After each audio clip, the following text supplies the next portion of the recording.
Nah.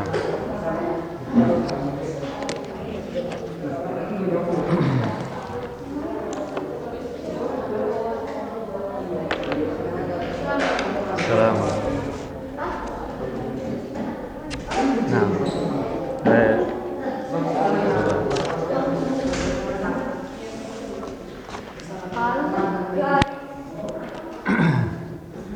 نعم. خلاص انتهيتم؟ نعم. الآن نحضر الذي يسمع اسمه يقول حاضر أو موجود. نعم. نعم. أستغفر الله. جزاك الله خيرا. نعم. نعم. جزاك الله خيرا. نعم. لا أحد ينبهني. نعم. بارك الله فيك. أحمد روميرو حليم. نعم. في البيت. نعم. عبد الحفيظ أيضا في البيت. أدم زعيم. نعم. أحمد إروانشة. ديو براموديا.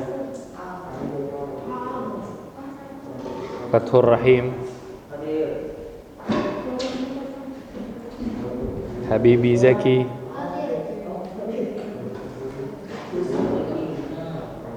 Muhammad Akbar. Dwi Cahyo. Muhammad Akbar. Muhammad Aqila. Muhammad Ardan.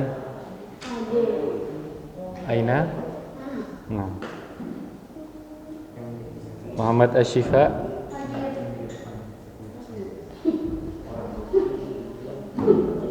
Muhammad Fadri. Muhammad Farid. Muhammad Khairul Ridha. Aina. Khairul Ridha. Khairul Ridha. Hadir. Naam. Naam wa hadir. Naufal Siddiq في البيت. محمد رافع. رافع أنديكا. نعم.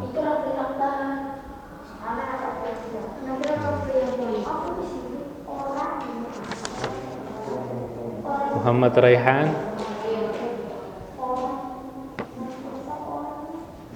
محمد سلطان.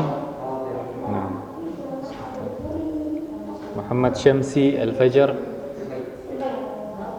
رفلي أكبر. رندرا.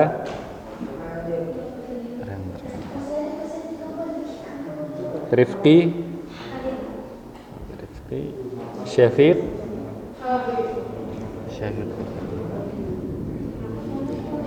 إذن عندنا محمد شمسي الفجر في البيت. Rafli Akbar Maulana. Romero Halim. Abdul Hafidh. ونوفل صديق. خمسة هنا.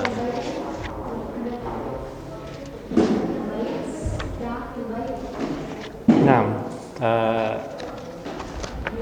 انتبهوا يا أخوان. إن شاء الله نبدأ درسنا. بسم الله، الحمد لله، نحمده ونستعينه ونستغفره ونستهديه ونتوب إليه ونعوذ بالله من شرور أنفسنا من سيئات أعمالنا. من يهده الله فلا مضل له ومن يضلل فلا هادي له. أشهد أن لا إله إلا الله وحده لا شريك له وأشهد أن محمدا عبده ورسوله. أما بعد, insyaallah pada hari ini, hari Rabu yang alhamdulillah cuacanya tidak terlalu panas. Kita teruskan pelajaran sirah nabawiyah kita. Yang mana pada pertemuan terdahulu kita telah mempelajari tentang nama-nama sahabat yang pertama kali masuk Islam. Atau yang dalam bahasa Arabnya disebut dengan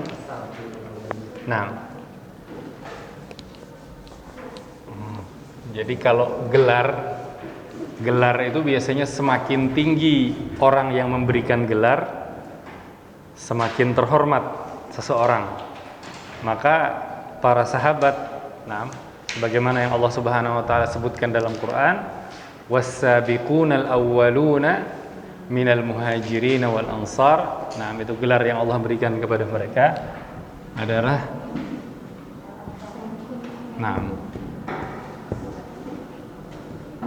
as-sabiqun al-awwalun.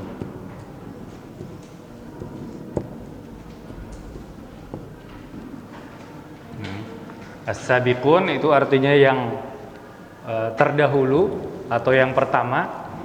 Makanya dikenal dengan istilah perlombaan dalam bahasa Arab disebut dengan perlombaan dalam bahasa Arab. Ada yang tahu? Antum sering mendengar, cuman mungkin enggak perhatian. Perlombaan membaca Al-Quran misalkan. Musabaqah. Antum semua pasti pernah mendengar. Musabaqah itu dari kata sabaqa yasbiqu, sabiqun dalam bahasa Arabnya. Sabiqun itu orangnya yang berlomba atau orangnya yang pertama. As-sabiqun orang-orang yang banyak, orang-orang yang pertama. Dan kita sebutkan juga di antara kenapa maka generasi terbaik dari Islam itu adalah generasi yang pertama.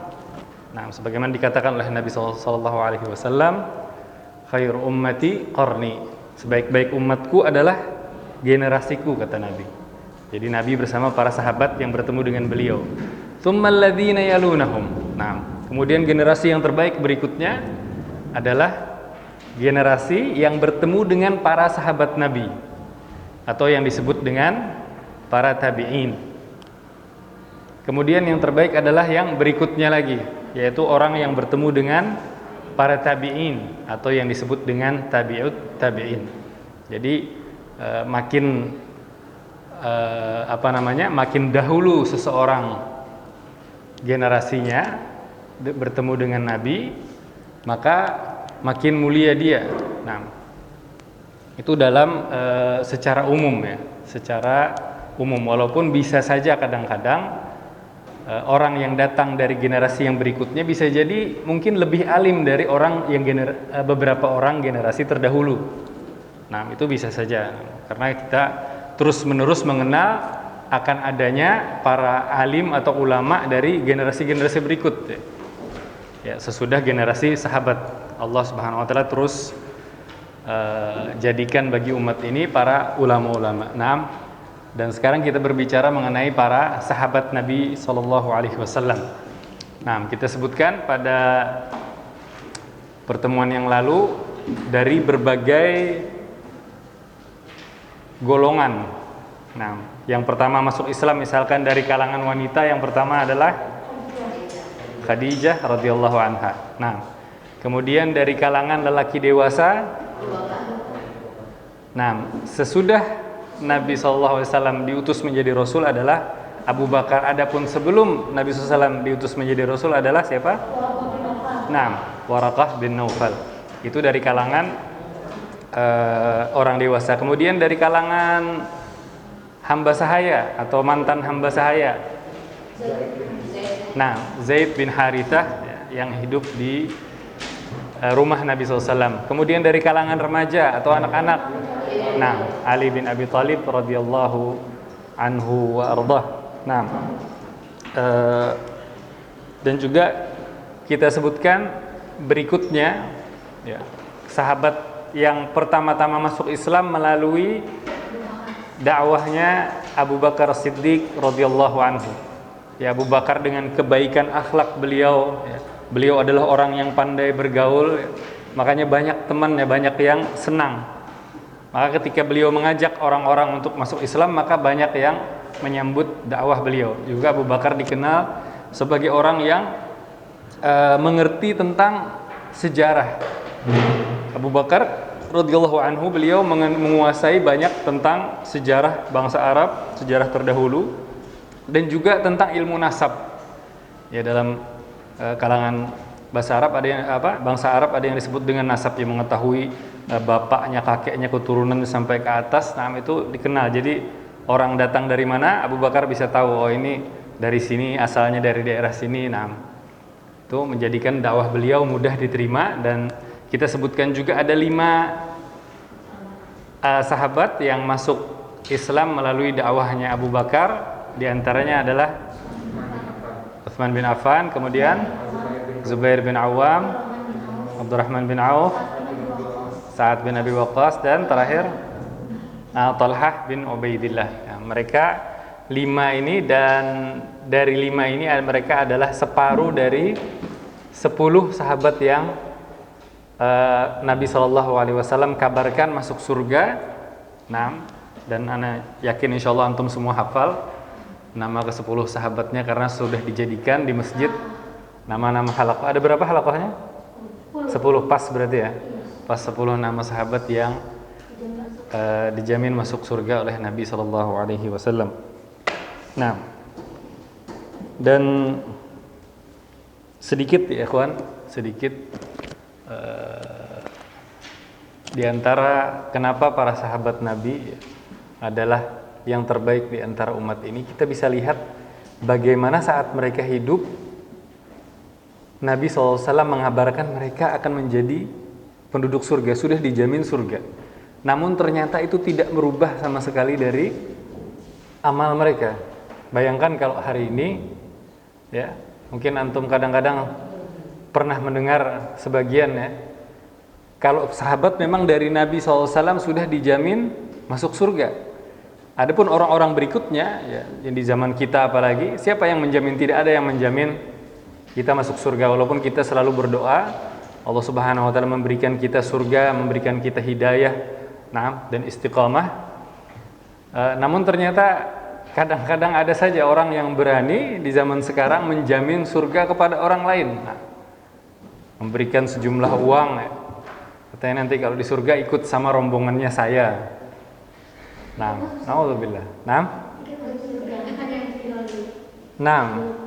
Bisa. Jadi jauh sekali. Sementara para sahabat saja yang betul-betul dijamin surga oleh Rasul tidak berani. Tidak ada ceritanya sahabat ngajak-ngajak orang lain kalau mau masuk surga ikut saya, tidak ada. Padahal mereka betul-betul dijamin. Dan tidak merubah dari perilaku mereka. Apakah mereka setelah dijamin masuk surga kemudian para sahabat enggak berjihad lagi? Mereka enggak beribadah lagi, udah cukup katanya. Dapat surga udah enggak perlu ibadah lagi, enggak perlu salat lagi. Tidak seperti itu yang dilakukan. Justru mereka, bahkan Nabi SAW, beliau salat malam sampai berdarah kaki beliau, sampai bengkak kaki beliau. Nabi SAW itu salat malamnya sampai kakinya bengkak. Makanya sampai ditanya oleh Aisyah radhiyallahu anha, "Ya Rasul, bukankah telah dihapuskan untuk engkau dosa yang terdahulu, ya? Nabi SAW sudah dijamin menjadi pemimpinnya umat manusia di surga.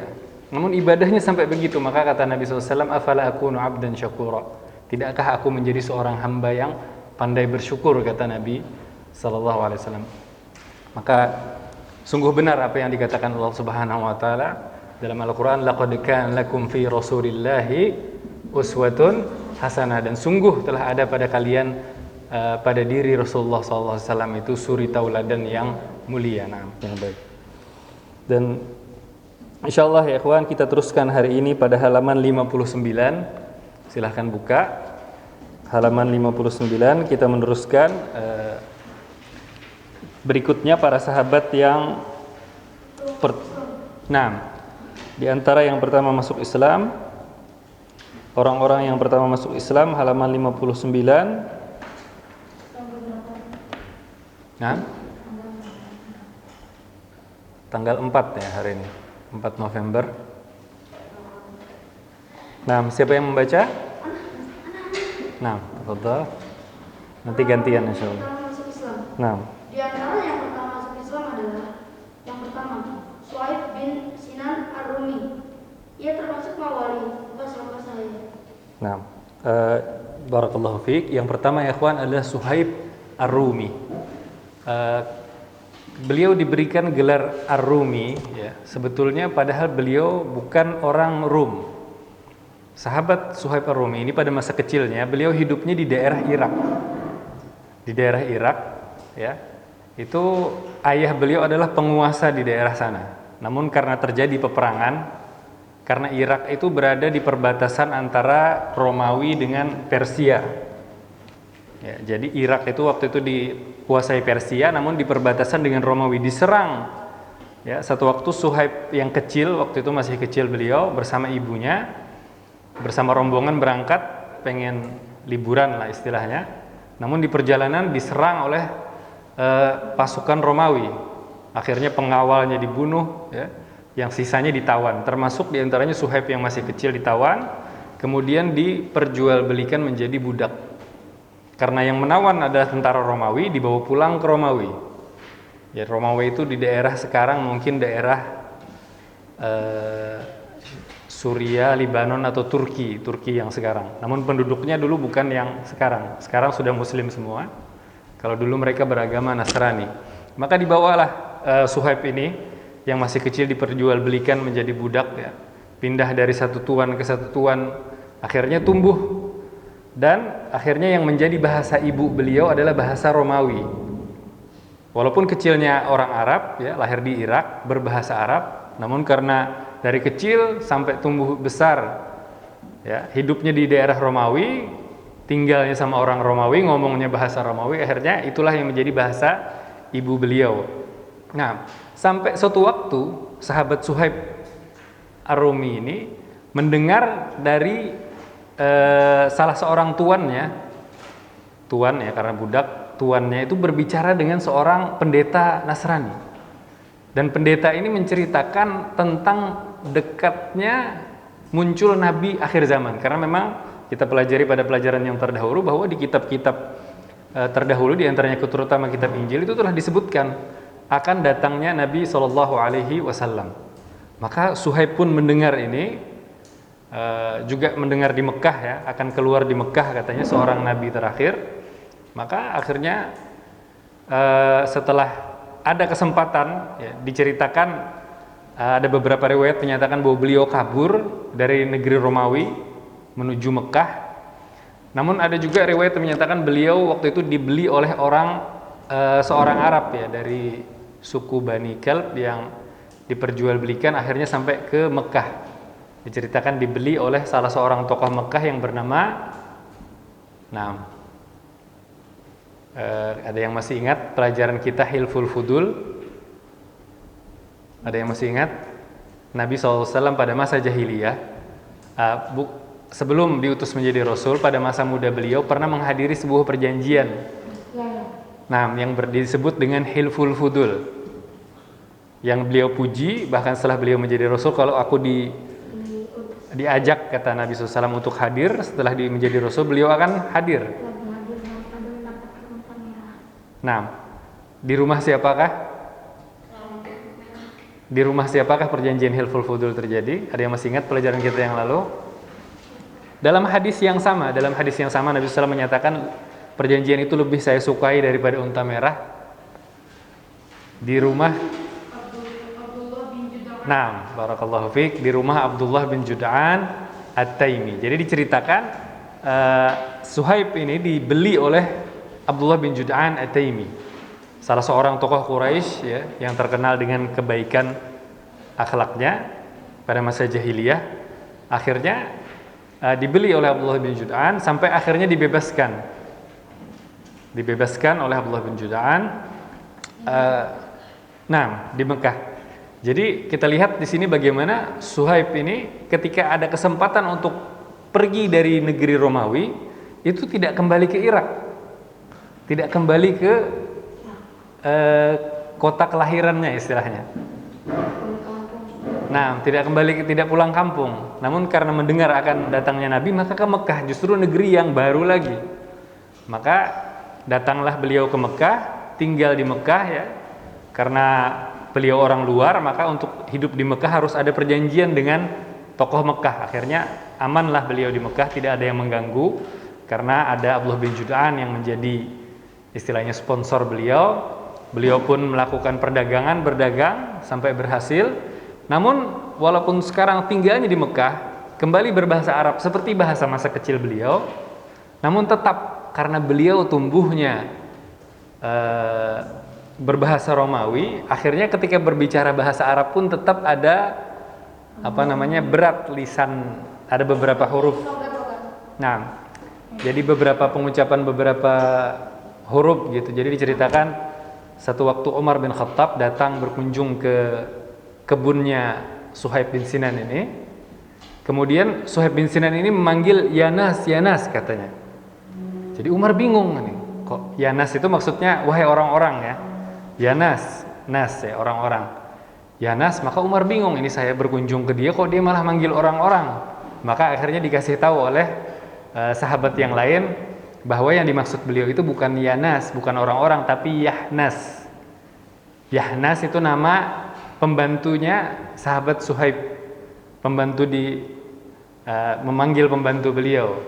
Namun ini satu contoh ya, karena memang bahasa bisa, namun itu sama sekali tidak mengurangi kemuliaan beliau sebagai seorang sahabat. Nah, bahkan dipuji oleh Nabi SAW karena memang tidak salah. Beliau dari kecil, bahkan kita pun mungkin kalau tumbuh dari umur belia sekali 5 tahun misalkan, tumbuh sampai puluhan tahun tinggal di satu negeri, tidak ada teman berbicara dengan bahasa asal, maka mungkin akan hilang bahasanya. Ya, sekarang aja di Mekah mungkin ada banyak sekali orang-orang yang asalnya dari Indonesia, namun tidak bisa berbahasa Indonesia karena tinggalnya di sana di Mekah. Nah, padahal bahkan fisiknya orang tuanya masih berbahasa Indonesia. Itu hukum keadaan yang berlaku ya. Ini jadi itu tadi kenapa disebut dengan sahabat Suhaib Ar-Rumi, karena beliau tumbuh di negara Romawi dan logat beliau masih berat, dan juga disebutkan karena kemerahan rambut beliau. Disebutkan juga karena beliau rambutnya merah. Sebagian orang Arab ada yang rambutnya merah ya, ada yang kulitnya juga bermacam-macam. Ada yang agak terang, ada yang putih sekali, ada yang gelap. Nah, bermacam-macam. Itu yang pertama, sahabat Suhaib bin Sinan Ar-Rumi. Ya, ia termasuk mawali atau bekas hamba sahaya. Nah, kemudian yang kedua, silahkan tadi yang angkat tangan berikutnya. Tafadhal. 2. Amr bin Yasir Al-Unsi. Amr bin Yasir pernah mengatakan, aku melihat Rasulullah pada sallallahu alaihi wasallam yang diikuti oleh 5 orang muda, 2 orang wanita, dan Abu Bakar. Demikian pula ayahnya yang bernama Yasir serta ibunya yang bernama Sumayyah. Ia masuk Islam mengikuti anaknya. Nah, yang berikutnya, yang pertama-tama masuk Islam adalah sahabat Ammar bin Yasir Al-Ansi. Jadi ceritanya bapaknya dari sahabat Ammar ini yang bernama siapa? Namanya Ammar bin Yasir. Nama bapaknya siapa? Yasir. Nah, Staker. Nah. Jadi sahabat Yasir ini bapaknya asalnya diceritakan datang dari Yaman. Datang dari Yaman, beliau waktu itu bersama 2 orang dari saudaranya ingin mencari 1 orang saudara mereka yang hilang. Jadi mencari, datang ke Mekah, namun ternyata karena tidak ditemukan orang yang dicari, 2 saudara beliau itu pulang ke Yaman kembali. Namun bapaknya beliau yang bernama Yasir ini ternyata setelah melihat Mekah Ya, Mekah dari zaman dulu sudah merupakan pusat kiblat peribadatan orang-orang Arab, ya, seluruh jazirah Arab ya. Mereka berhaji tiap tahun sejak zamannya Nabi Ibrahim, mereka datang ke Mekah. Ya, dan orang-orang Mekah juga dihormati karena mereka adalah tetangganya rumah Allah. Nah, dan ternyata Yasir ini setelah datang ke Mekah kagum dengan Ka'bah, kemudian dengan Baitullah, maka akhirnya memutuskan untuk tinggal di sana, tinggal di Mekah, kemudian dinikahkan dengan salah seorang budak, ya, budak di kalangan penduduk Mekah dari Bani Jumah, ya, dari Bani Jumah yang bernama Sumayyah, dan akhirnya melahirkan seorang putra. Tatawadda ya akhi, tatawadda. Nah, tatawadda. Nah, tatawadda. Nah, taib. Akhirnya menikah dan melahirkan seorang putra yang bernama Yasir. Nah, Yasir ini yang pertama masuk Islam, ya. Namun tidak lama setelah Yasir masuk Islam, pulang dia ke rumah menceritakan kepada ibu dan ayahnya, dan ternyata mereka juga dengan cepat, ya, satu keluarga, dan mungkin ini salah satu keluarga pertama setelah keluarga Nabi SAW yang berikutnya masuk Islam. Ya, sekeluarga lengkap, ya. Sungguh satu kenikmatan kalau semua anggota keluarga itu bisa bersama-sama merengkuh hidayah, ya, meraih hidayah. Setelah keluarga Nabi SAW, adapun sahabat-sahabat yang lain mungkin banyak, ya. Bahkan sampai ayahnya Abu Bakar saja tidak langsung masuk Islam. Namun setelah beberapa tahun berikutnya baru setelah hijrah kalau tidak salah ayahnya Abu Bakar masuk Islam. Dan sahabat-sahabat yang lain yang juga ditentang, ya. Bukan sekedar tidak masuk Islam, namun malah menentang, seperti misalkan Sa'ad bin Abi Waqqas yang ditentang oleh siapa? Oleh siapanya? Sa'ad bin Abi Waqqas ketika masuk Islam oleh ibunya. Nah, ditentang oleh ibunya, bahkan ibunya sampai tidak mau makan, mogok makan. Bahkan Allah Subhanahu wa taala akhirnya menurunkan ayat untuk tetap seorang anak itu memiliki kewajiban berbakti kepada orang tua walaupun orang tuanya bukan orang beriman. Nah, selama itu selain di dalam hal kesyirikan.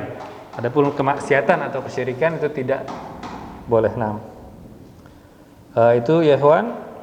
Jadi di sini kita lihat bagaimana Islam menyebar di kalangan masyarakat Mekah dalam semua lapisan. Tidak hanya orang-orang mulianya saja, tidak hanya orang-orang tokoh Quraisy saja, Abu Bakar, ya, orang saudagar yang kaya raya, Utsman bin Affan, Abdurrahman bin Auf, namun juga sampai ke tingkat terbawah. Bahkan orang-orang kalangan budak istilahnya yang ada di kota Mekah saat itu dengan cepat menyebar ke segala lapisan. Kemudian yang berikutnya masuk Islam nomor 3. Naam. Tafadhal. Iqra. Naam.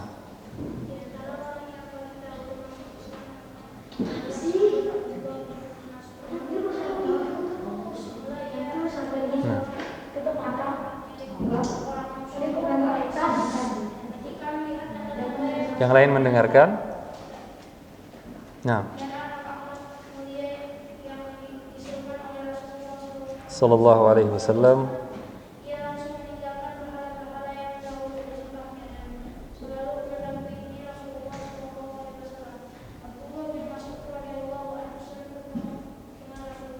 Sallallahu alaihi wasallam.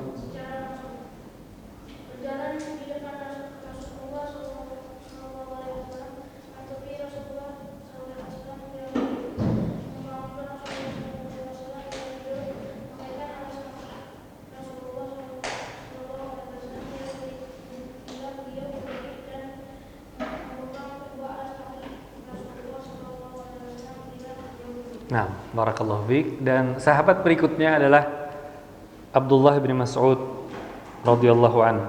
Beliau dulunya adalah seorang penggembala kambing, atau yang dalam bahasa Arabnya disebut dengan ra'il ghanam. Ya.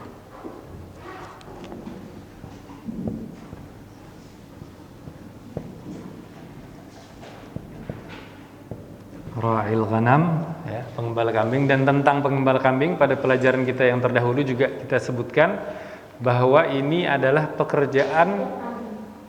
pekerjaannya para nabi semua. Katakan dalam hadis Nabi SAW, tidak ada seorang nabi pun kecuali sebelumnya pernah menggembalakan kambing. Nah, maka sahabat Abdullah bin Mas'ud ini dulunya sebelum beliau masuk Islam, beliau adalah seorang penggembala kambing. Makanya nanti setelah beliau masuk Islam, ya di antara yang paling sering mengejek beliau adalah seorang tokoh Quraisy yang bernama Abu Jahal. Nah, Abu Jahal, ya, tokoh Quraisy ini yang paling sering mengejek Abdullah bin Mas'ud. Nah, bahkan sering mengejek dengan sebutan ya ruwai'il ghanam. Jadi ruwai'il itu dari kata ra'i. Kata ra'i itu orangnya biasa, dewasa. Tapi kalau ruwai'i itu artinya orang kecil. Jadi diejek istilahnya, bukan sekedar penggembala kambing kecil istilahnya. Ruwai'il ghanam.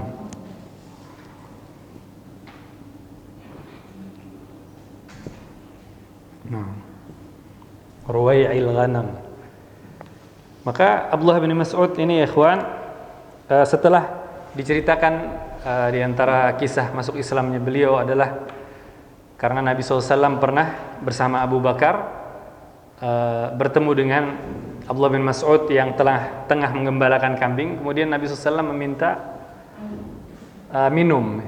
meminta minuman. Maka namun yang dimiliki oleh Abdullah bin Mas'ud tidak ada kambing istilahnya yang mengeluarkan susu. Namun setelah didoakan oleh Nabi SAW diperah, akhirnya keluar susunya dari kambing tersebut sampai minum Nabi SAW, kemudian Abu Bakar dan juga Ibnu Mas'ud. Maka kagumlah Ibnu Mas'ud akan kejadian tersebut. Nah, kita teruskan. Di sini disebutkan juga beliau nantinya setelah masuk Islam akan banyak berkhidmat melayani Nabi Shallallahu Alaihi Wasallam. Ya. Halaman 60 ya ikhwan. Sedikit mengenai Abdullah bin Mas'ud. Halaman 60. Naam.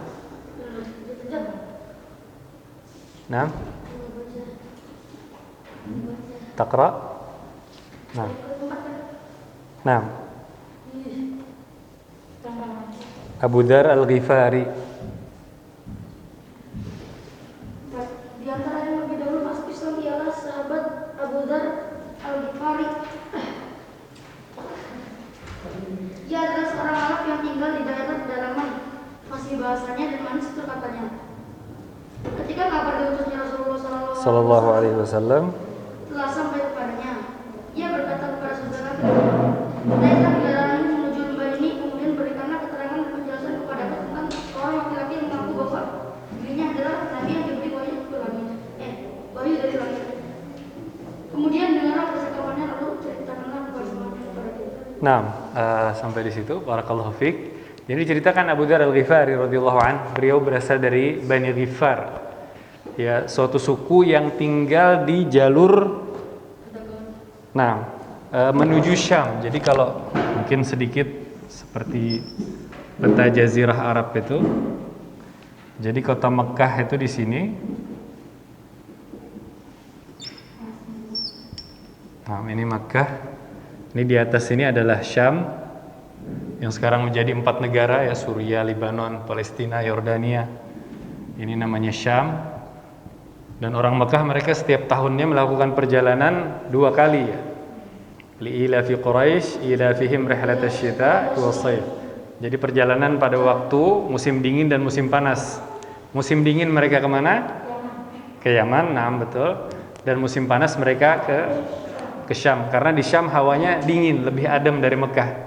Jadi kalau musim panas mereka ngadem, nyari daerah yang dingin. Dan kalau musim dingin mereka cari daerah yang hangat. Di Yaman itu lebih hangat. Nah, itu Bani Ghifar itu terletak di di jalur perdagangan menuju Syam. Jadi kalau kafilah dagang Quraisy itu mau ke Syam itu mesti melewati kampungnya Bani Ghifar. Maka akhirnya mendengarlah sahabat Abu Dzar Al-Ghifari ini tentang akan adanya Nabi ya, telah muncul di Mekah. Namun karena waktu itu beliau belum bisa datang sendiri, akhirnya beliau mengutus saudaranya untuk mencari tahu tentang Nabi yang ada di Mekah ini. Nah, beliau memerintahkan saudaranya kemudian untuk kembali dan menceritakan. Berikutnya, maka berangkatlah saudaranya itu ke Mekah. Siapa yang baca? Yang belum? Nah, terakhir. Nah, sallallahu alaihi wasallam.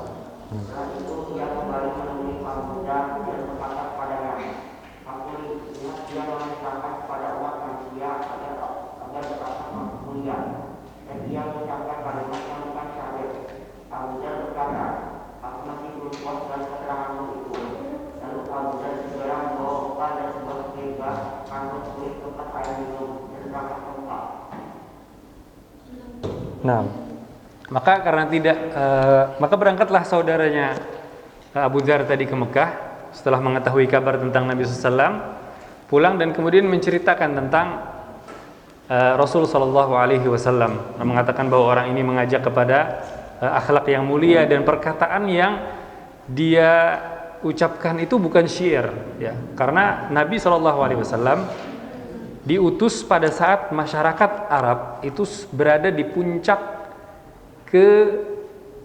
ketinggian sastra mereka atau bahasa mereka. Kita sebutkan pada pelajaran yang lalu bahwa setiap nabi itu diutus dengan sesuatu yang saat itu lagi booming atau trennya. Misalkan di zaman Nabi Musa alaihissalam di Mesir, itu yang lagi rame-ramenya atau yang lagi digemari oleh orang itu adalah ilmu sihir. Nah, maka Allah Subhanahu wa taala berikan mukjizat kepada Nabi Musa alaihissalam, sesuatu yang melebihi sihir. Nah, kita ingat bagaimana cerita para tukang-tukang sihir Fir'aun ya, karena Fir'aun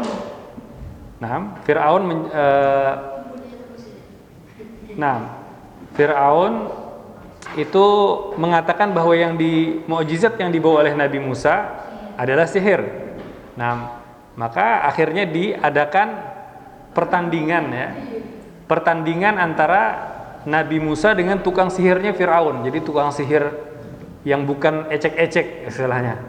Ini tukang sihir yang best of the best. Tukang sihir terbaik, tukang sihir istana. Kalau istilahnya koki biasa aja, kalau koki istana itu pasti yang terbaik. Dokter istana itu pasti yang terbaik. Maka tukang sihir yang saat itu, dan mereka jumlahnya ribuan. Ya, diceritakan tukang sihir Fir'aun ini jumlahnya ribuan. Bahkan sebelum berhadapan dengan Nabi Musa, mereka sudah nanya-nanya dengan Fir'aun, karena mereka yakin sekali mereka akan pasti menang. Karena mereka adalah tukang sihir terbaik saat itu dan ngumpul semua di situ. Sementara Nabi Musa ini tidak dikenal sama sekali di kalangan ahli sihir. Maka mereka sudah nanya-nanya ke Fir'aun saat itu, kami dapat apa kalau menang? Hadiah apa yang akan datang? Bahkan Fir'aun mengatakan kalian akan menjadi orang dekatnya Fir'aun, orang dekatnya raja. Ya, bukan main-main ya. Mereka sudah nanya-nanya, namun ternyata apa yang terjadi ketika berhadapan dengan Nabi Musa alaihissalam? Nah, kata Nabi Musa bertanya, nah, saya dulu melempar atau kalian dulu? Nah, maka akhirnya mereka dulu yang melempar. Mereka melempar tali-tali yang di mata manusia yang melihat saat itu dilihat menjadi ular. Dan mereka datang, disebutkan dalam Quran, waja'u bisihrin azim.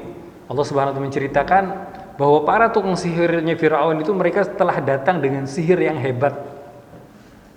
Karena mereka ada tukang sihir yang terbaik. Nah, namun yang terjadi apa? Ketika Nabi Musa alaihissalam melemparkan tongkat beliau, nah, menjadi ular ya. Bukan hanya di mata. Kenapa? Satu poin ya, ikhwan. Mereka adalah tukang sihir terbaik. Kalau hari ini misalkan tukang sulap terbaik ya, itu mesti tahu trik-trik, semua triknya tukang sulap itu mesti tahu. Jadi walaupun dia belum bisa melakukan itu, tapi dia tahu kalau ada tukang sulap yang lain berbuat begini. Nah, demikian juga para tukang sihir. Kalau itu sihir sehebat apapun, mereka pasti tahu. Namun ketika melihat apa yang dilemparkan oleh Nabi Musa, mereka semuanya, bukan satu orang atau dua dari ribuan tukang sihir Firaun, itu semuanya apa yang mereka lakukan ya ikhwan? Semuanya bersujud. Nah, dan mereka mengatakan kami beriman dengan Tuhannya Musa. Langsung seketika melihat ular yang dilemparkan oleh Nabi Musa. Karena mereka tahu ini bukan perbuatan manusia, bukan perbuatan jin. Hanya Tuhan ya, hanya Allah yang bisa. Maka mereka langsung mengembalikan kepada Allah, langsung mengatakan beriman. Amanna bi Rabbi Musa. Bahkan ketika setelah itu ya, padahal mereka ini baru beberapa saat yang lalu nanya-nanya hadiahnya apa kalau menang. Dan mereka langsung menyatakan beriman, tidak beriman tapi nunggu nantilah selesai sama Nabi Musa ini, nanti baru berimanlah sembunyi-sembunyi, jangan sekarang di depan Firaun, di depan nanti bikin malu Firaun misalkan. Tidak ada kompromi, langsung seketika mereka mengatakan beriman. Nah, bahkan ketika diancam oleh Firaun untuk disiksa ya, mereka sama sekali tidak peduli ya. Sama sekali tidak peduli. Katanya engkau hanya bisa berbuat di dunia ini. Adapun kami nanti setelah ini akan kembali kepada Tuhan kami, dan kami tidak akan mengingkari petunjuk setelah datang kepada kami. Nah, itu di zamannya Nabi Musa alaihissalam ya ikhwan.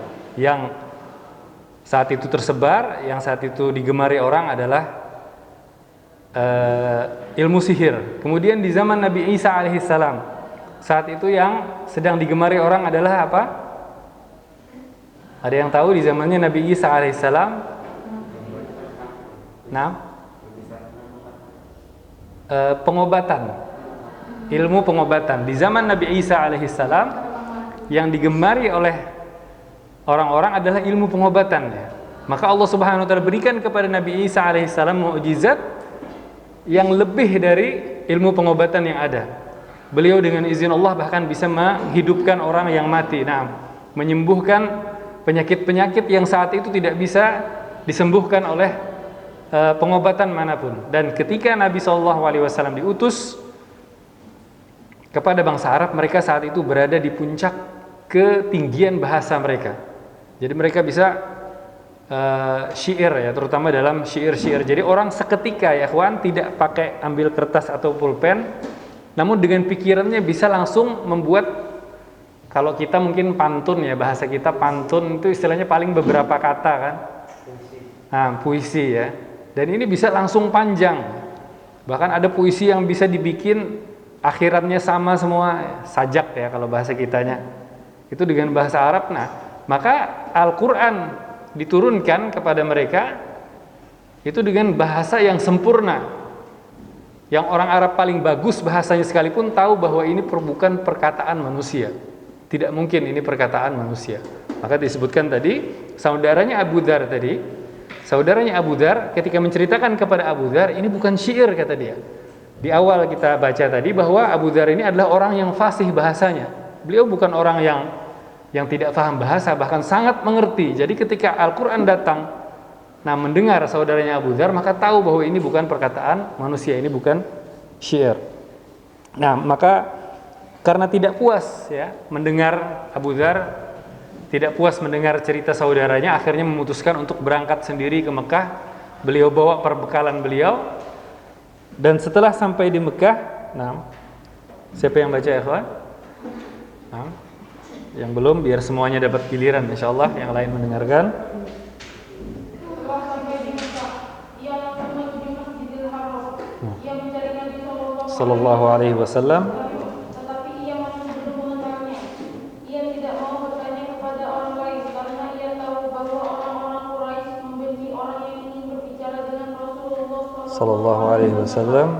Ketika malam tiba, ia diketahui oleh sahabat Ali bahwa ia adalah orang asing. Nah, teruskan.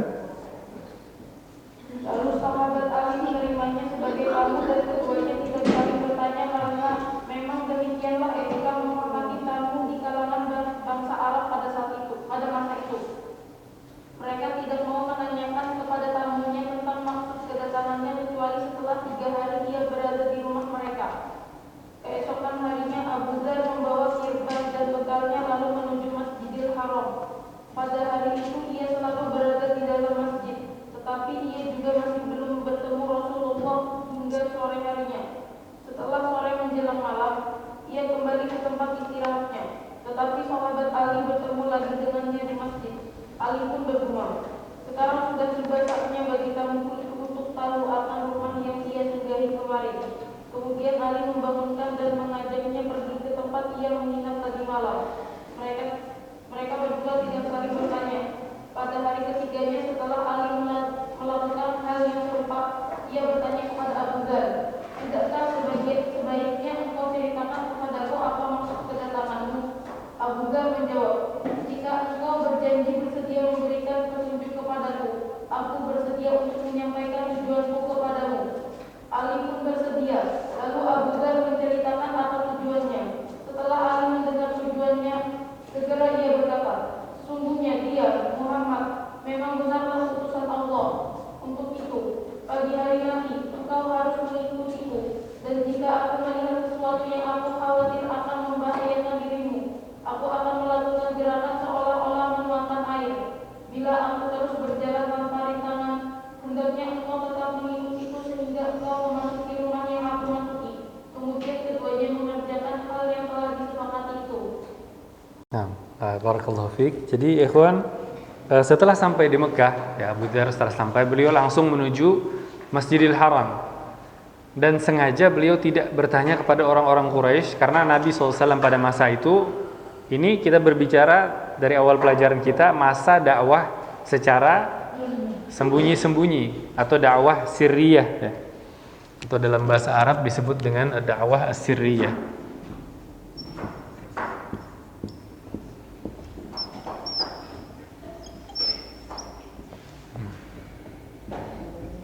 Dakwah as-sirriyah. As-sir itu dari kata rahasia atau sirrun. Sirrun itu artinya rahasia. Ya. Jadi masa di awal dakwah Nabi SAW itu karena begitu kuatnya tekanan yang ada, ya. Bahkan disebutkan dalam sebuah riwayat, ya, ada seorang sahabat yang bernama Amr bin Abasah As-Sulami. Beliau ini mirip dengan Waraqah bin Naufal. Orang-orang yang sebelum Nabi SAW diutus, ada beberapa ternyata. Tidak hanya Waraqah bin Naufal itu tidak sendiri di antara orang-orang Arab yang mengetahui bahwa kesyirikan ini tidak benar. Kondisi yang saat itu penyembahan berhala itu tidak benar. Ya. Ini salah, ini sesuatu yang keliru. Di antaranya adalah ada Zaid bin Amr bin Naufal, ada Qus bin Sa'idah, ada juga namanya satu yang kita akan ceritakan ini, Amr bin Abasah As-Sulami ini. Dia tahu katanya, kemudian sama seperti Waraqah, kemudian mendengar munculnya Nabi SAW di Mekah, maka beliau pun datang menemui Nabi SAW dalam keadaan istilahnya ngumpet-ngumpet. Yang ngumpet-ngumpet bertemu dengan Nabi SAW. Maka beliau pun berdialog dengan Nabi dan mengatakan, "Siapa engkau?" Kata Rasul, "Aku adalah Rasul." Apa katanya Rasul itu? Orang yang diutus, kata Nabi SAW, "Aku diutus untuk menyempurnakan akhlak, mengajak manusia kepada tauhid." Maka akhirnya sahabat Amr ini, Amr bin Abasah Sulami ini pun masuk Islam. Kemudian setelah masuk Islam, Nabi SAW memerintahkan beliau untuk pulang. Ya, pulang, kata beliau, "Sekarang tidakkah engkau melihat keadaanku?" Kata beliau, Nabi SAW, ya, di masa dakwah Nabi SAW, bahkan nama-nama sahabat saja tidak disebutkan. Walaupun pada saat itu sudah ada yang masuk Islam kurang lebih 50-60 orang. Namun ini tidak disebutkan oleh Nabi SAW kepada Amr bin Abasah, dan malah memerintahkan beliau untuk pulang ke kampungnya karena beliau bukan orang Mekah, dari luar kota Mekah. Kata beliau, "Pulang saja engkau ke daerahmu, kemudian tunggu kabar dariku. Kalau nanti istilahnya sudah agama ini, sudah Islam ini sudah tegak, ya, baru engkau datang lagi," kata Nabi SAW. Diperintahkan untuk pulang, ya. Makanya disebut dengan periode dakwah as-sirriyah atau dakwah secara sembunyi-sembunyi. Nah, demikian juga Abu Dzar Al-Ghifari radhiyallahu anhu ketika beliau datang ke Mekah, beliau tahu di Mekah itu banyak orang-orang Quraisy yang tidak senang dengan dakwahnya Nabi SAW. Dan tentu saja kalau bertanya tentang Nabi tidak akan ditunjukkan, ya bisa jadi malah dicela atau akhirnya beliau menunggu saja di Masjidil Haram. Menunggu di Masjidil Haram untuk bertemu dengan Nabi SAW. Kemudian dilihat namun ternyata seharian menunggu sampai malam hari, sahabat Abu Dzar ini tidak bertemu dengan Nabi SAW. Kemudian dilihat oleh Ali bin Abi Thalib radhiyallahu anhu, dan merupakan adat bangsa Arab di masa jahiliyah dan nantinya ditetapkan oleh Islam menjadi sebuah syariat atau sebuah sunnah, bahwa memuliakan tamu itu selama 3 hari.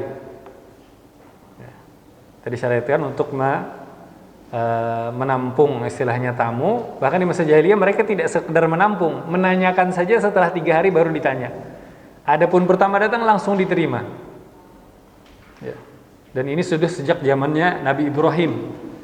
Kita ingat bagaimana Nabi Ibrahim alaihissalam didatangi oleh malaikat, 3 orang malaikat sebelum mereka pergi ke kaumnya Nabi Lut untuk menghancurkan kaumnya Nabi Lut. Mereka datang dulu ke Nabi Ibrahim alaihissalam. Maka Nabi Ibrahim melihat ada tamu, langsung beliau potong hewan ternak yang beliau miliki, langsung disuguhi makanan. Ini diantara adat yang mulia, ya, menghormati tamu yang diteruskan oleh Islam. Maka kita kembali ke pelajaran kita. Ali bin Abi Thalib ini kemudian akhirnya menerima Abu Dzar sebagai tamu dan tidak ditanya sama sekali, langsung. Sedemikian mulianya akhlaknya, langsung diajak, padahal orang baru kenal, ya. Langsung diajak menginap. Maka akhirnya pulanglah bersama Ali, dan besok harinya kembali Abu Dzar ke Masjidil Haram lagi menunggu Nabi SAW. Ternyata sampai malam harinya juga tidak ketemu Nabi SAW. Dan Ali melihat lagi ini orang yang sama. Maka akhirnya dibawa pulang lagi oleh Ali. Dan ini berlangsung sampai 3 hari, ya kawan. 3 hari. Karena Nabi SAW pada saat itu disebutkan bersama para sahabat, mereka untuk sholat saja tidak bisa sholat di Masjidil Haram. Bisa sholat di Masjidil Haram, namun resikonya akan diganggu oleh orang Quraisy. Jadi diceritakan bahwa Nabi SAW bersama para sahabat saat itu sampai sholat mereka di celah-celah perbukitan. Ya, kota Mekah itu kita tahu adalah lembah. Ya, lembah itu dataran rendah yang dikelilingi oleh dataran tinggi. Ya, daerah dataran rendah dikelilingi. Jadi ada bukit-bukit di sekeliling kota Mekah. Kesitulah Nabi bersama para sahabat. Bahkan untuk beribadah saja mereka harus bersusah payah, ya. Seakan-akan melakukan perkara kriminal. Maka sungguh satu kenikmatan yang Allah berikan kepada kita. Alhamdulillah hari ini, ya, kita bisa beribadah dengan begitu leluasanya, begitu nikmatnya. Semoga Allah Subhanahu wa taala jadikan kita hamba-hamba yang pandai bersyukur. Kemudian setelah 3 hari, akhirnya Ali pun menanyakan kepada Abu Dzar maksud apa sebenarnya kedatangan ini. Namun Abu Dzar pun, karena Abu Dzar belum tahu saat itu apakah Ali ini beriman atau tidak. Abu Dzar takut kalau misalkan ternyata Ali ini adalah orang yang membenci Nabi SAW. Maka dia pun mengambil janji dari Ali sebelum menjawab. Jika engkau berjanji bersedia memberikan petunjuk, harus janji dulu, kata Abu Dzar. Kamu harus nunjukin dulu. Maka aku akan sampaikan apa tujuanku. Dan mereka adalah kaum yang betul-betul memegang janji. Maka akhirnya disampaikan oleh Abu Dzar, maksud kedatangannya adalah untuk bertemu dengan Nabi SAW. Maka Ali pun langsung mengiyakan dan mengatakan bahwa Nabi SAW adalah betul-betul utusan Allah. Maka Ali pun akan membawa Abu Dzar bertemu dengan Nabi. Namun karena keadaannya saat itu sangat berbahaya, maka mereka tidak berjalan langsung berdua, namun Ali duluan dulu, ya, Abu Dzar di belakang. Nah, kemudian kata Ali, kalau ada bahaya, maksudnya ada orang lain yang melihat, ya, ada orang Quraisy yang membahayakan, kalau diteruskan perjalanan, Ali akan melakukan gerakan atau kode, ya, berpura-pura seakan-akan menuangkan air, padahal tidak ada airnya. Namun ini kode kepada Abu Dzar yang di belakang untuk melihat, oh ini ada bahaya, tidak usah diteruskan perjalanan. Namun kalau aman saja maka diteruskan. Maka akhirnya Allah Subhanahu wa taala takdirkan perjalanan mereka tanpa rintangan. Masuk, Nabi Abu Dzar pun bertemu dengan Nabi sallallahu alaihi wasallam. Dan Abu Dzar pun langsung masuk Islam. Nah, tatawadda, Ardan. Udah, ini di mana ya? Nah. Itu muka aja enggak apa-apa. Terus juga Bapak. Nah. Ya Allah, tolong. Nah. Salah sendiri yang efek kedinginan. Nah, sesudah masuk Islam, siapa yang baca? Yang belum membaca? Nah, tafadhal. Masuk Islam, Nah. Rasulullah berkata kepadanya, sekarang kembalilah kepada kaumku dan sampaikanlah berita ini kepada mereka hingga datang utusan menemuimu di sana. Nah. Abu Dzar menjawab, demi zat yang jiwaku ada di tangannya, sungguh aku akan menjelaskan secara terang-terangan di hadapan mereka. Kemudian Abu Dzar keluar hingga sampai di Masjidil Haram, lalu ia berseru dengan sekuat suaranya, aku bersaksi bahwa tiada ilah yang berhak diibadahi selain Allah dan Muhammad adalah utusan Allah. Semua orang bangkit dan memukulinya hingga ia terkapar. Nah, biar habis ini insyaallah. Habis ini. Nah. Nah, lanjut. Nah, melanjutkan untuk. Nah. Lalu datang Yang lain dengarkan. Al-Abbas menguskupinya dan mengiringinya dari sebuah bekas banyak saya berkata, cakaran Farid. kalian. Farid, biar Habibi yang teruskan baca. Nah.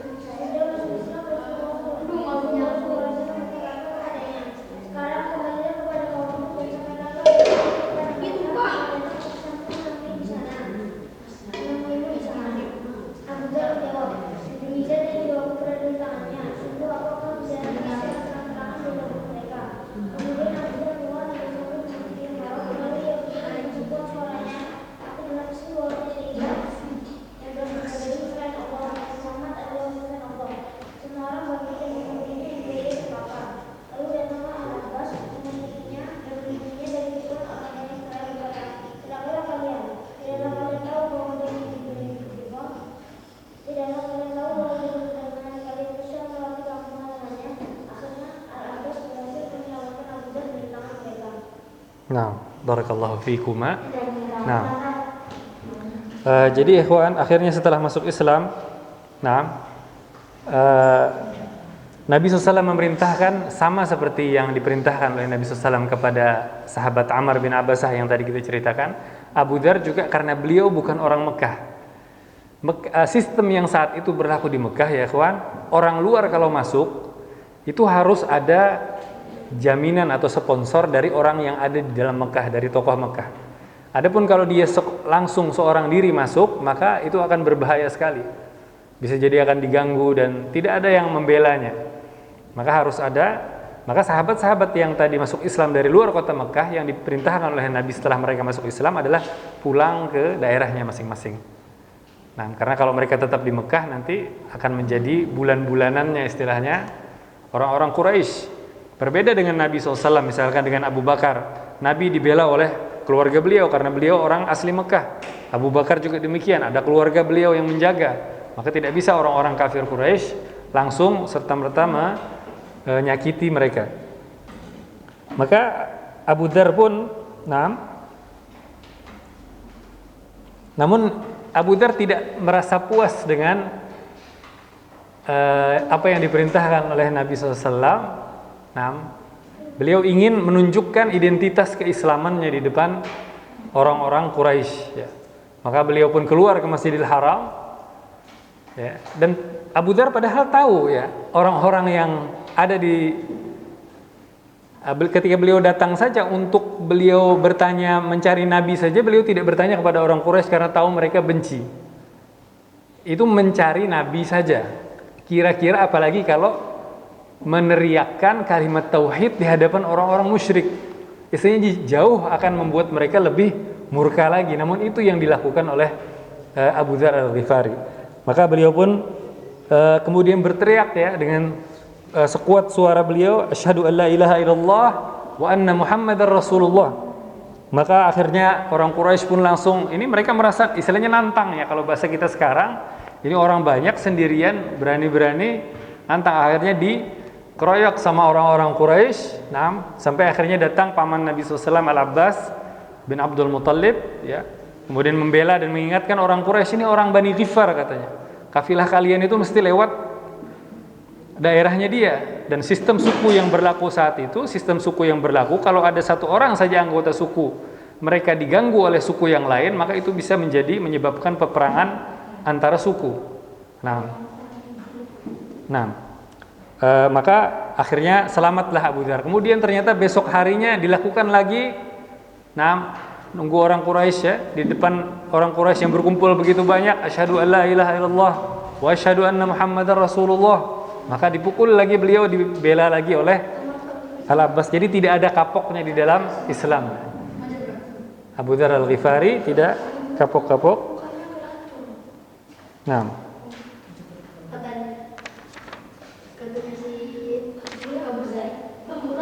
Abu Dzar radhiyallahu anhu. Kemudian pada keesokan harinya Abu Dzar melakukan hal yang serupa. Nah, ini diriwayatkan oleh Al-Imam Al-Bukhari ya. Riwayat yang paling sahih ya adalah apa yang diriwayatkan oleh Al-Imam Al-Bukhari. Kemudian setelah Abu Dzar masuk Islam, halaman 62 ya ikhwan. Beliau terkenal sebagai orang yang paling jujur dalam berbicara dan paling zuhud terhadap dunia. Zuhud itu hidup sederhana, mengeluarkan dunia dari hati. Zuhud itu mengeluarkan dunia dari hati. Jadi kadang-kadang bisa saja seseorang zuhud namun dunia di tangan. Nah, bisa saja, namun tidak, ketika maksudnya apa? Dunia tidak di hati namun di tangan, maka orang ini kalau punya banyak harta yang dia lakukan bukan untuk kesenangan pribadinya. Namun harta itu akan disumbangkan untuk di jalan Allah Subhanahu wa taala, untuk sedekah, untuk infak, untuk wakaf. Itu ya, seperti mana yang dicontohkan oleh para sahabat Nabi. Abu Bakar ya seluruh hartanya disumbangkan untuk dakwah Nabi SAW. Kemudian Utsman, Abdurrahman bin Auf, mereka adalah milioner ya. Orang-orang yang kaya raya. Namun seluruh hartanya bukan untuk memperkaya diri. Beliau punya harta banyak namun tidak untuk misalkan bangun istana yang megah, namun untuk membangun umat. Kemudian yang berikutnya adalah yang nomor 5.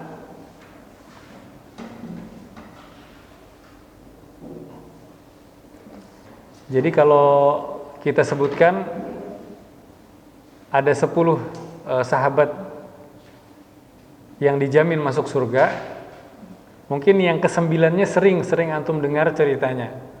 Ya, Abu Bakar, Omar, Utsman, Ali, ya, kemudian Zubair bin Awam, Talhah bin Ubaidillah, Abdurrahman bin Auf, Utsman bin Affan, Sa'ad bin Abi Waqqas, kemudian Abu Ubaidah bin Jarrah, ini juga salah seorang panglima perang Islam nantinya, dan sekarang adalah yang salah satu dari mereka, yaitu Sa'id bin Zaid. Nah, ini salah seorang yang dikabarkan dijamin surga oleh Nabi SAW, nomor 5. Siapa yang membaca? Yang belum membaca? Silahkan. Nah, kita berbagi ya biar semuanya dapat giliran. Sa'id bin Zaid nomor 5.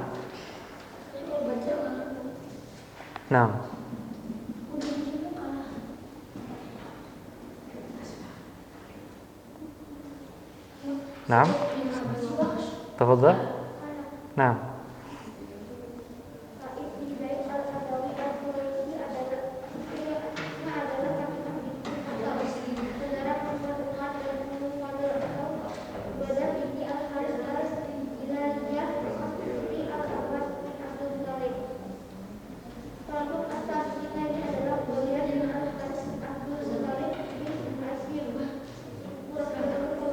sallallahu alaihi wasallam, dan Abu Salamah Abdullah bin Abdul Asad al-Makhzumi al-Quraisy, anak dari Zubair bin Awwam, sallallahu alaihi wasallam. dengan istrinya bernama Ummu Salamah.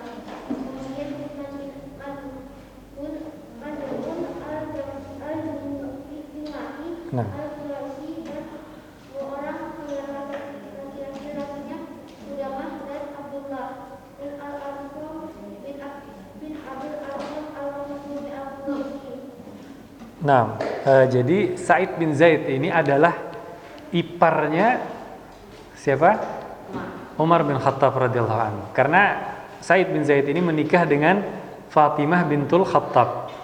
Jadi saudara perempuannya dari Umar bin Khattab, dan insyaallah cerita Islamnya Umar kita akan pelajari dalam beberapa pelajaran mendatang pada waktunya insyaallah.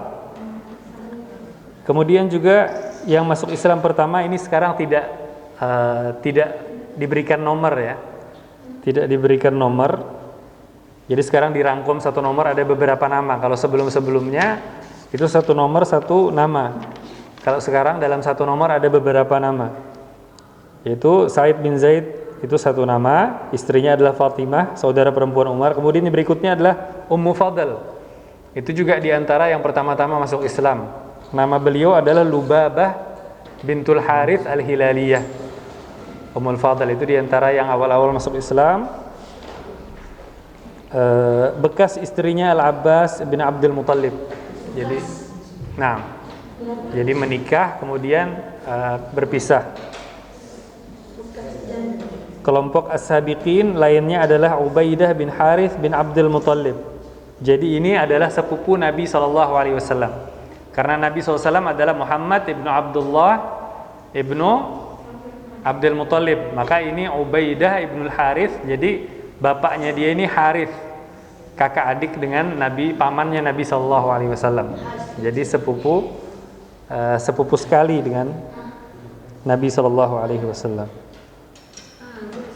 Kemudian yang berikutnya juga yang awal-awal masuk Islam adalah Abu Salamah.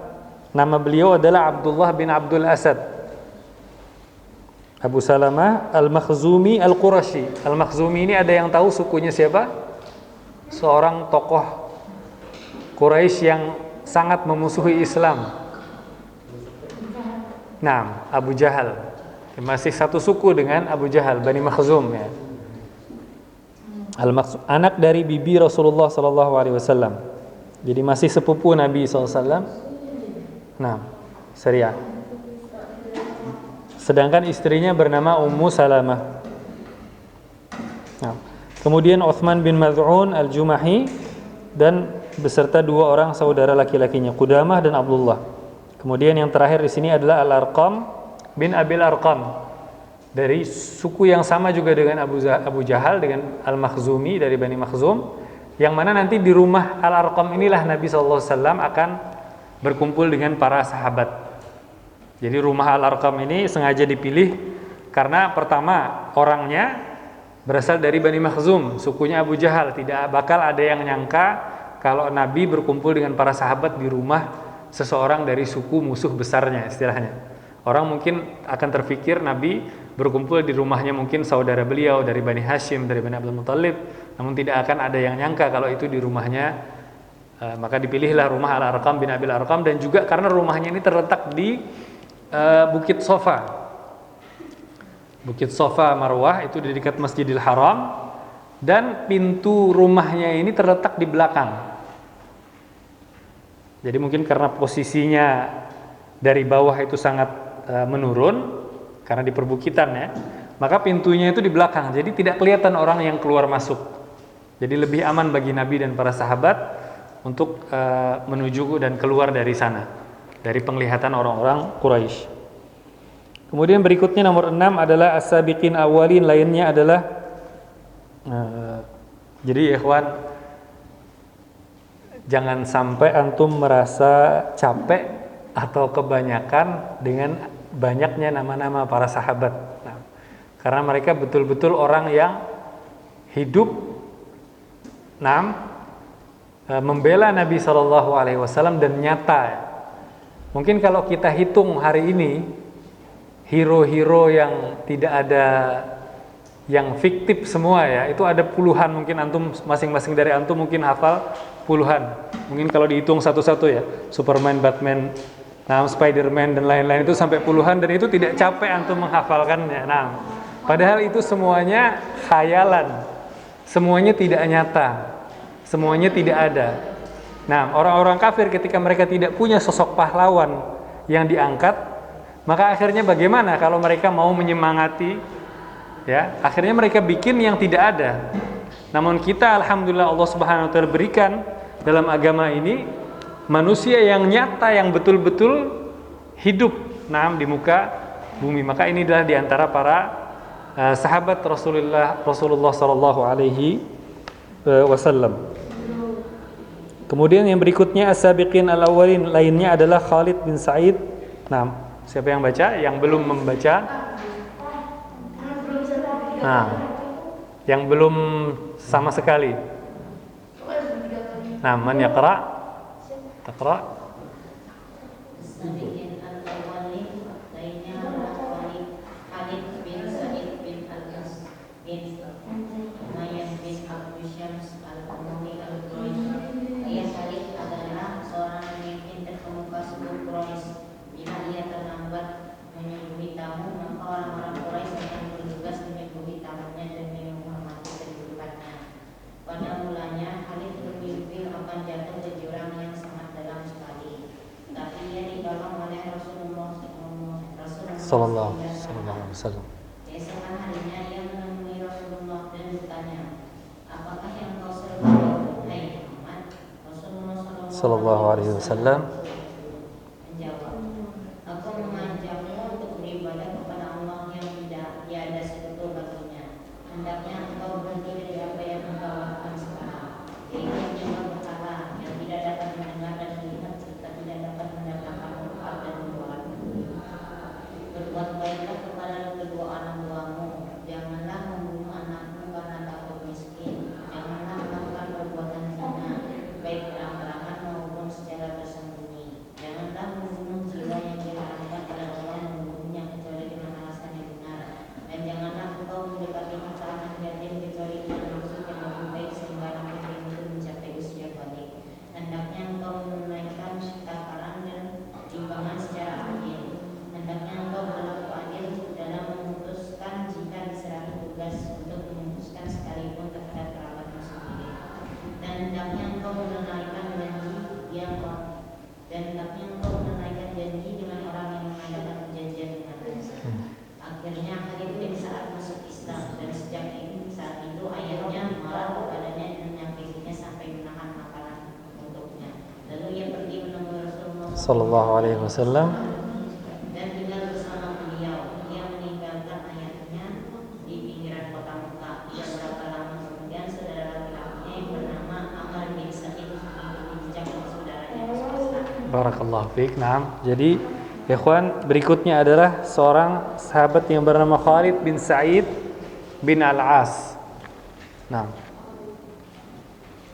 Jadi ada sahabat Nabi juga yang bernama Amr bin Al-As. Ini nanti akan masuk Islam sebelum pembebasan kota Mekah. Namun ada dari kalangan keluarga beliau yang bernama Khalid bin Sa'id. Ini diceritakan bahwa ayahnya Khalid ini, yaitu yang bernama Sa'id bin Al-As, ini tokoh orang Quraisy. Bahkan diceritakan kalau ada tamunya, intadhir hatta yarja. Intadhir hatta yarja. Tunggu nanti datang. Gantian. Intadhir. Ba'dahu insyaallah. Jadi ayahnya ini, dan adab memuliakan tamu ya, sampai hari ini bisa kita lihat ya. Insyaallah kalau Allah Subhanahu wa taala takdirkan kita nanti untuk bisa umrah atau bisa haji ya, itu habis waktunya. Insyaallah kita lanjutkan pada pelajaran minggu mendatang. Kita tutup dengan doa kafaratul majlis. Subhanakallahumma wa bihamdika Asyhadu an la ilaha illa anta astaghfiruka wa atubu ilaik. Wassalamualaikum warahmatullahi wabarakatuh. Waalaikumsalam warahmatullahi wabarakatuh.